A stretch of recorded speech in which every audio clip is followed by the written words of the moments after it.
American Catholic History is brought to you by the Star Quest Production Network and is made possible by our many generous patrons. If you'd like to support the podcast, please visit sqpn.com/give.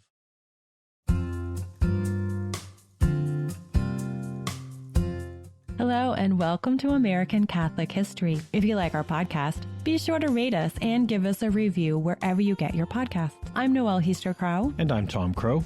Today we're talking about the unsinkable Molly Brown, who frankly would have deserved her own episode of American Catholic History even if she hadn't famously survived the sinking of the Titanic. You're not kidding. She helped fund the construction of the Cathedral Basilica of the Immaculate Conception in Denver. She helped establish the juvenile criminal justice system in the U.S. She helped rebuild war-torn France after World War I. She was very active for women's suffrage, agitated for improved labor relations, worked hard for public services to aid the destitute, and she even ran for public office at a time when women just didn't do that sort of thing, among other things. And she had a successful acting career towards the end of her life. Because why not? What else is there to do? I know. So let's get into her story. But first, if you're familiar with the musical The Unsinkable Molly Brown, you'll find that a lot of it wasn't quite based in reality. Shocker. The story of the real-life person behind The Unsinkable Molly Brown begins in Hannibal, Missouri in 1867. That's when Margaret Tobin was born. Yes, her name was Margaret, and she was actually called Maggie, not Molly. And Hannibal was the hometown of Mark Twain, the author of the great American adventure stories. Maybe Margaret drank a double portion of the local waters. Seriously, hers was not a quiet and simple life. No. So Margaret Tobin was one of 6 children of Irish Catholic parents. Both of her parents had left Ireland during the potato famine and met and married when they both lived in West Virginia.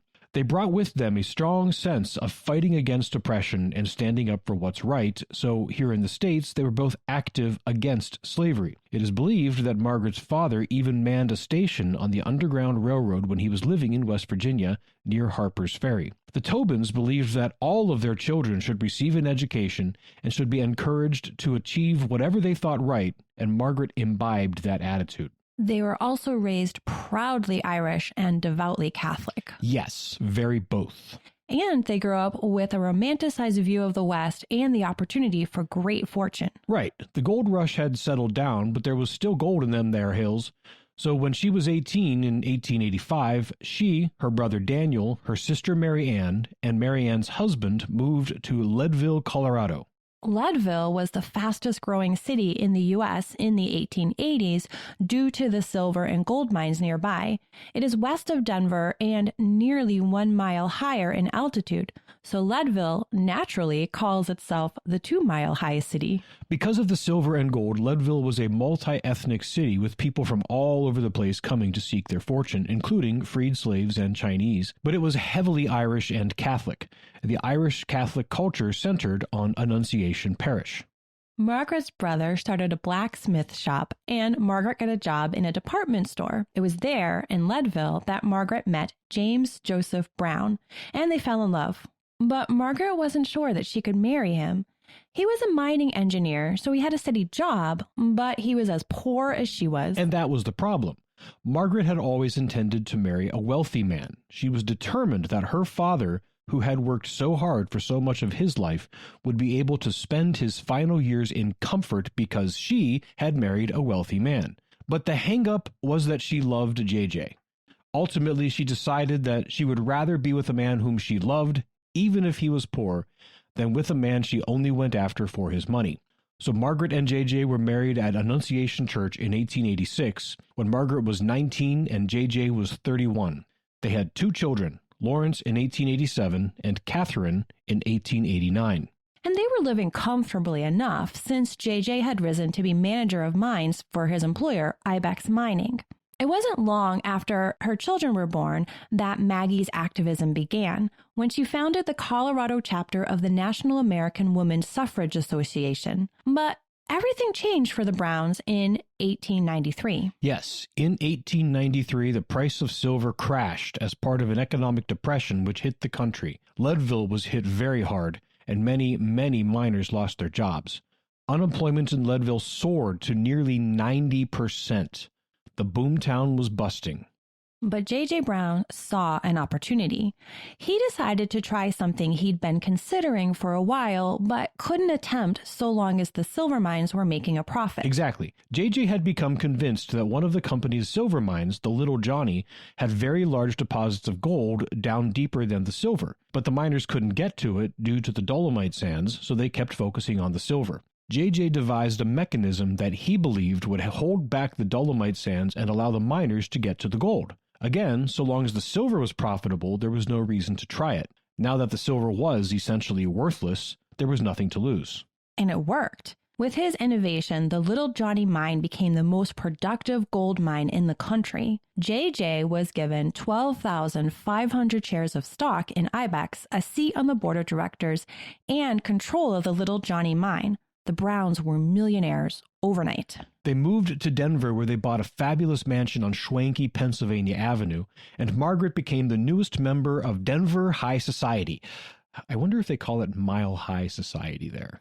Anyway, but she didn't quite fit into high society. She was still too hardscrabble. She would still say what she thought needed to be said and advocate for what she thought was right. She didn't forget where she'd come from and the plight of the hardworking miners she'd just recently lived among. Though living the mile-high life in Denver, she would still help at the soup kitchens and other services set up to help the poor. So while the upper crustiest of the upper crust would accept invitations to parties at the Browns' mansion, many of those same people would conveniently forget to invite the Browns to parties at their own homes. This bothered Margaret, but it didn't get her down. She made her own society. In Denver, she became a charter member of the Denver's Women's Club, which was dedicated to helping women improve themselves through education and philanthropy. To aid the destitute, she advocated for public baths at the courthouse, plus the construction of more public parks. And she continued to go personally to help at the soup kitchens.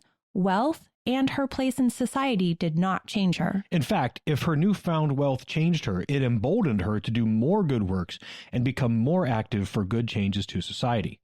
Another example, which we teased at the outset, she worked with a forward-thinking municipal judge to establish a new way of handling juvenile offenders, seeking to aid them and recognize their youth rather than just lumping them in with the adult population of criminals.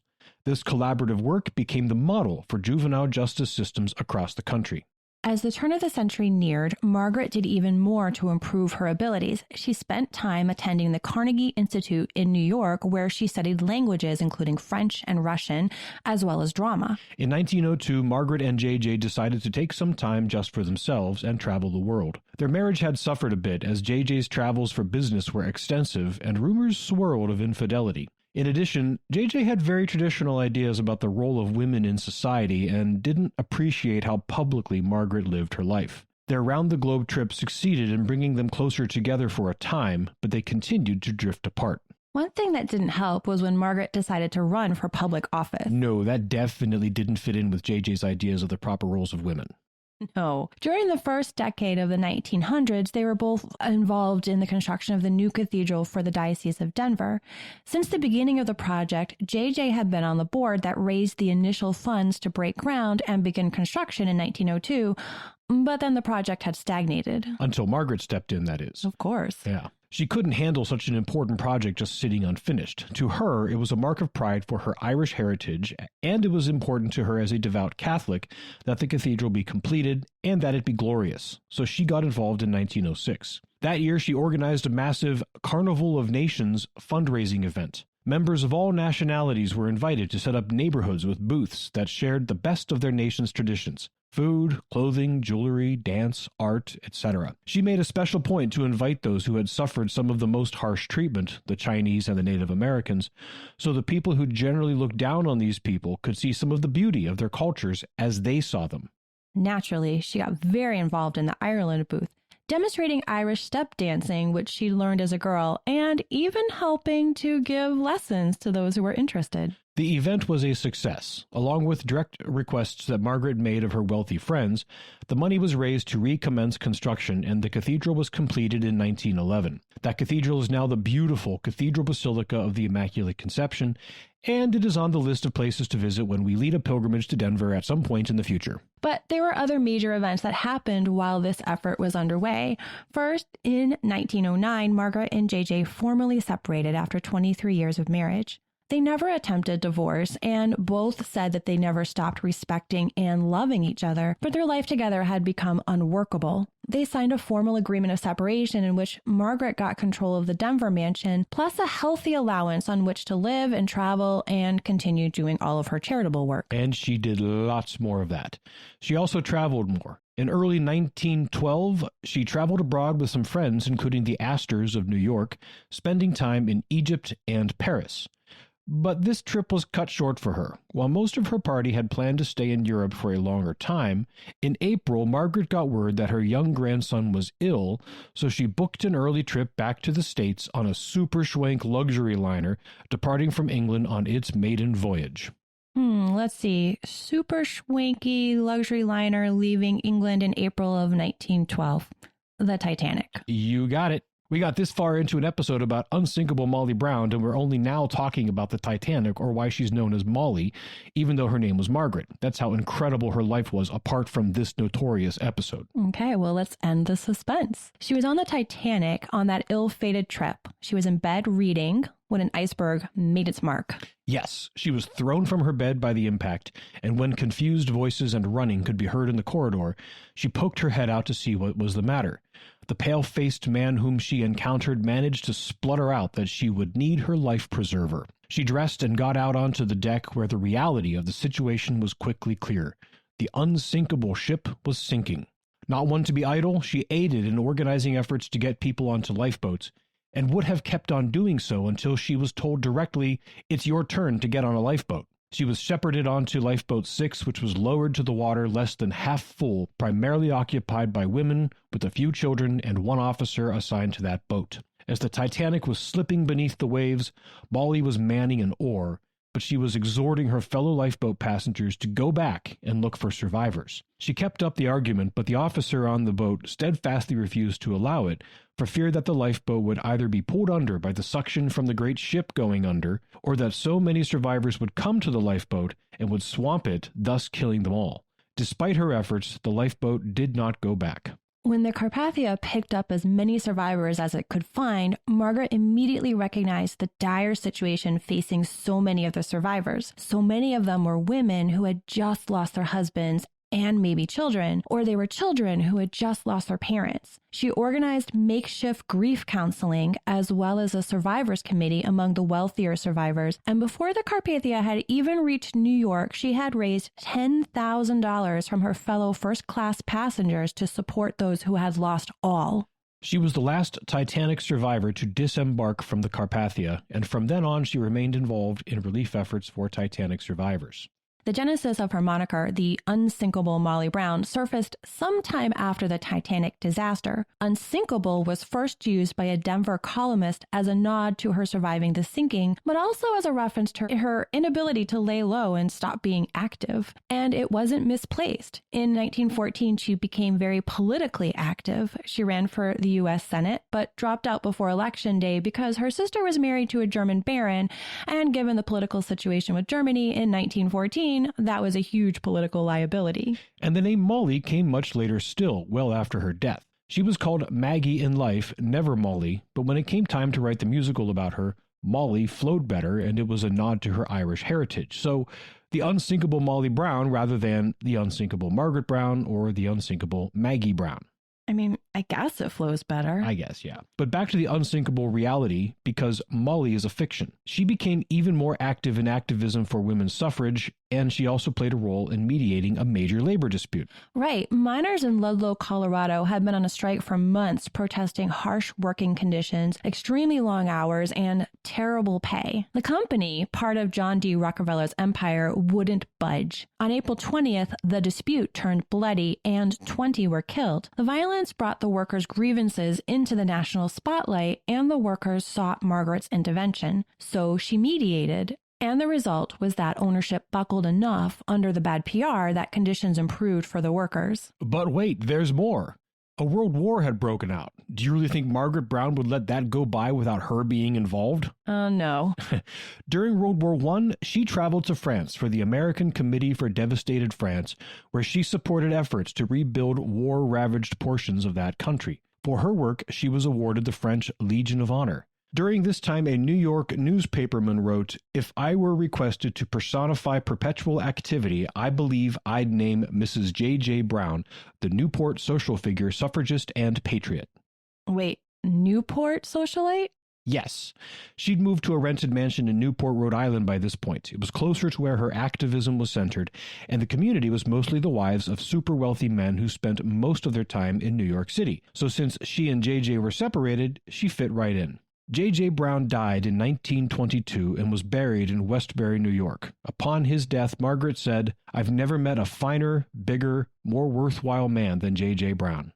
She'd never lost her affection for him. His death also triggered a 5-year probate battle between Margaret and her 2 children because J.J. died without a will. The whole matter was wrapped up by 1927, and any animosity was smoothed over not too long after. In her final years, beginning in 1920, Margaret Brown tried her hand at one last new endeavor: acting. Right, because why not? She'd studied acting at the Carnegie Institute in the early 1900s and decided to give it a go. She performed in a production of the play L'Aiglon, which was about Napoleon II, as it ran in Paris and New York. She was living in the Barbizon Hotel in 1932 when she died peacefully in her sleep of a brain tumor. After a Catholic funeral, she was buried next to her husband, J.J., in Westbury.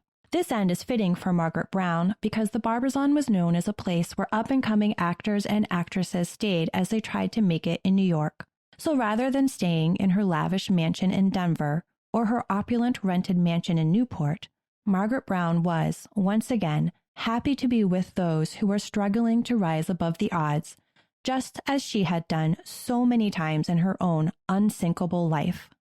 You've been listening to American Catholic History, produced by the StarQuest Production Network. If you've been enjoying our podcast, please help us out by giving us a 5-star rating and a good review. And we ask you to consider supporting the work of SQPN. If you've been thinking of becoming a StarQuest patron, now is the time. Visit sqpn.com/give today.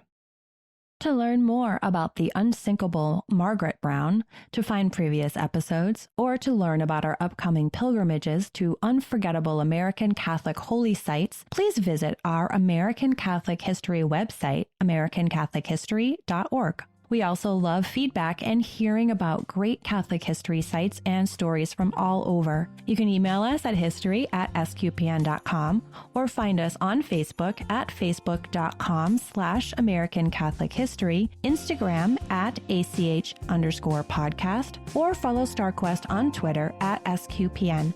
I'm Noëlle Crowe. And I'm Tom Crowe. Thank you once again for joining us on American Catholic History on StarQuest.